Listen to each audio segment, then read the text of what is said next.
Disiplina. Isang salita pero malalim ang kahulugan. Sa harap ng mga lumalalang mga hamon sa kapaligiran, mas lalong nagiging katwiran ang pangangailangan na iligtas ang ating mundo. Habang mahalaga ang mga pandaigdidang inisyatibo at patakaran, ang disiplina ng bawat isa ay nagiging pundasyon sa kolektibong layunin na ito.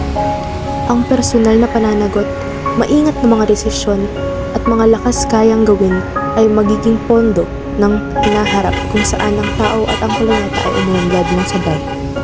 Sa puso ng disiplina ng bawat isa ay matatagpuan ang kapangyarihan ng malayang pagpasya, maliit man o malaki, tulad ng pagpili ng reusable na produkto, pagbawas sa konsumo ng enerhiya o pagsuporta sa likas kayang transportasyon.